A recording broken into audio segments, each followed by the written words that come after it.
Mengejutkan, apapun putusan MK, Jokowi harus dimakzulkan. 3 kemungkinan putusan Hakim MK pada hari ini 22 April 2024 yang diagendakan mulai pukul 9. Pertama, menolak gugatan pasangan 01 dan 03 Pilpres 2024 dengan alasan pihak penggugat tidak berhasil membuktikan angka perolehan yang mampu mengubah kemenangan pasangan 02 menjadi di bawah 50% dengan sebaran sesuai undang-undang. Kewenangan MK adalah memeriksa dan mengadili perselisihan angka perolehan akhir. Prabowo Gibran tetap sebagai pemenang Pilpres sesuai keputusan KPU. Kedua, Gibran Raka Buming Raka didiskualifikasi sebagai Wapres Pilpres 2024 akibat putusan MK nomor 90/PUU 21/2023 dinilai cacat etika dan cacat hukum. Keputusan DKPP yang menghukum KPU dalam hal menerima pendaftaran Gibran sebelum perubahan PKPU menjadi alasan kuat atas ketidakabsahan Gibran sebagai pasangan dari Capres Prabowo Subianto. Pilpres harus diulang dengan perintah Prabowo menetapkan cawapres baru pengganti Gibran. Ketiga, mendiskualifikasi pasangan Prabowo Gibran atas dasar keputusan MK dan DKPP KPU serta proses Pilpres yang dinilai tidak jujur dan adil, baik penyimpangan bansos, kekacauan Sirekap, serta ketidakabsahan persyaratan Gibran. Ditambah dengan berbagai masukan amicus curiae yang mencerminkan nilai-nilai hukum dan nilai-nilai keadilan yang hidup di masyarakat. Dilakukan Pilpres ulang dengan peserta hanya pasangan Anies Muhaimin dan Ganjar Mahfud. Meski ada opsi model keempat, kelima, keenam atau lainnya. Namun, apapun itu, maka Jokowi yang menjadi dalang dari kerusakan negeri ini haruslah segera dimakzulkan. Pada tahap pelaksanaan 3 kemungkinan putusan Hakim MK di atas, maka keberadaan Jokowi tetap menjadi masalah. Jika putusan berupa pengkukuhan kemenangan Prabowo Gibran, maka Jokowi tetap menjadi penentu baik hingga Oktober pelantikan maupun setelahnya. Prabowo telah diseret ke Cina untuk sambung program Xi Jinping Jokowi. Mengkukuhkan peran Jokowi bersama Xi Jinping untuk mengendalikan Prabowo Gibran. 3 periode Jokowi diwujudkan dengan peran pasangan Prabowo Gibran. Dalam hal hanya Gibran yang terdiskualifikasi, maka Jokowi sakit hati. Hingga Oktober, Jokowi akan melakukan konsolidasi dengan 2 hal: mengganggu Prabowo, atau ia pasang wapres yang akan menjadi kepanjangan tangan Jokowi. Entah Erick Thohir atau lainnya. Posisi tawar Jokowi adalah Gibran mendapat kedudukan strategis dan wapres mutlak miliknya. Untuk ini, Jokowi akan tetap cawe-cawe. Jika Hakim MK mendiskualifikasi Prabowo Gibran, maka Jokowi Prabowo Gibran akan melawan. Perlawanan ini dilakukan dengan segala upaya, baik dana, sarana, maupun aparat, untuk mendegradasi pasangan-pasangan yang bertarung. Atau Jokowi akan memihak pada salah satu pasangan. Ini berarti ia dengan segala kecerdikan dan kelicikannya akan mensukseskan kandidat yang didukung. Untuk ketiga kemungkinan di atas, Jokowi tetap sebagai troublemaker. Oleh karenanya, demi kebaikan dan keadilan serta kedamaian, maka sumber masalah itu harus dieliminasi. Demokrasi hanya dapat dipulihkan tanpa kehadiran Jokowi. Selama Jokowi ada, apapun putusan MK akan goyah dan tidak menyelesaikan problema dari bangsa dan negara. Trimisi bangsa ini saat ini adalah makzulkan, tangkap, dan adili Jokowi. Dasar pemakzulan sudah sangat banyak.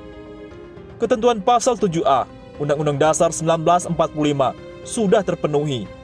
Tangkap, karena untuk kasus nepotisme atau politik dinasti Jokowi telah melanggar pasal 22 Undang-Undang Nomor 28 Tahun 1999 tentang penyelenggaraan negara yang bersih dan bebas KKN.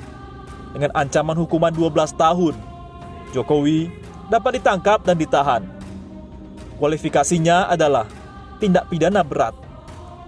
Proses peradilan harus dilakukan untuk kepala negara yang diduga kuat melakukan pengkhianatan negara, korupsi, dan nepotisme. Peradilan atas Jokowi menjadi pertama dan harapannya terakhir. Siapapun presidennya harus berhati-hati dan senantiasa menunaikan amanat rakyat dengan sebaik-baiknya. Jangan seperti Jokowi, presiden terburuk dan terbusuk dalam sejarah bangsa Indonesia. Di lain sisi, setelah putusan MK, massa akan gelar aksi besar 20 Mei. Din Samsudin, kita kepung istana. Presidium Gerakan Penegakan Kedaulatan Rakyat GPKR Din Samsudin menegaskan bahwa putusan Mahkamah Konstitusi terkait sengketa Pilpres 2024 bukan kiamat. Hal itu disampaikan Din Samsudin saat berorasi mengawal putusan MK di kawasan Patung Kuda Jakarta Pusat Senin 22 April. Perjuangan kita untuk menegakkan kedaulatan rakyat baik untuk GPKR maupun lainnya, kita akan terus berjuang, kata Din dalam pidatonya. Perjuangan ini, kata Din, tidak ada titik kembali. Menurut dia, setelah aksi demonstrasi hari ini, akan ada rapat GPKR. Keputusan MK bukan kiamat. Walaupun para hakim MK akan diminta pertanggungjawaban oleh Allah Subhanahu wa Ta'ala. Itu yang tidak mereka sadari, tegasnya. Menurut dia, Hari Kebangkitan Nasional 20 Mei akan ada aksi bersama seperti hari ini. Tidak lagi di DPR, MK, kita pindah di depan Istana Negara. Ini usul saya 20 Mei, kita siapkan massa sebesar-besarnya. Baru kita kepung Istana Negara, jelasnya. Sejumlah tokoh kawal sidang putusan PHPU, menantu Rizik Syihab hingga ex-ketua umum Muhammadiyah. Pembacaan putusan sidang sengketa Pilpres di Mahkamah Konstitusi diwarnai sejumlah aksi unjuk rasa atau demonstrasi pada Senin 22 April. Sejumlah tokoh pun turut serta dalam aksi demo tersebut untuk mengawal putusan sengketa Pilpres 2024. Berdasarkan pantauan wartawan, terlihat dalam barisan masa aksi yakni menantu dari Rizik Syihab yaitu Muhammad bin Hussein Alatas. Tak hanya itu, mantan Ketua Umum Muhammadiyah Din Samsudin juga terlihat ikut mengawal putusan sengketa Pilpres 2024 tersebut. Din Samsudin juga meluangkan waktu untuk berpidato untuk membakar semangat seluruh demonstran. Tercatat, Din Samsudin berpidato sekira 20 menit lebih di bawah terik matahari. Din Samsudin juga merupakan presidium Gerakan Penegakan Kedaulatan Rakyat GPKR, berharap ada mukjizat di MK dalam memutuskan perkara sengketa Pilpres 2024. Saya menyaksikan lewat televisi, paling tidak 5 atau 6 hakim MK. Saya dapat menyimpulkan bahwa MK menolak gugatan dari tim paslon 01 maupun 03, kata Din dalam pidatonya. Atas hal itu, sikap dan pandangan politik GPKR, kata Din, menolak secara kategoris keputusan MK terkait pemilu dan Pilpres. Saya kira masih berlangsung, siapa tahu masih ada mukjizat. Itu yang kita doakan, harapnya. Meski begitu, ia menegaskan menolak baik pada tingkat argumen atau alasan yang disampaikan hakim MK. Tadi, saya ikuti 1-5 hakim konstitusi menyampaikan bahwa apa yang digugat tim 01 maupun 03 mengapa tidak disampaikan sebelum Pilpres, kata Din. Terus terang, seorang yang di luar hukum ini adalah pendapat yang aneh bin ajaib. Adalah pendapat yang aneh tapi nyata. Kenapa tim 01 dan 03 menggugat sebelum Pilpres? Bukankah fakta hukum itu dapat berbicara sendiri? Jelasnya. Bagaimana menurut pendapat Anda?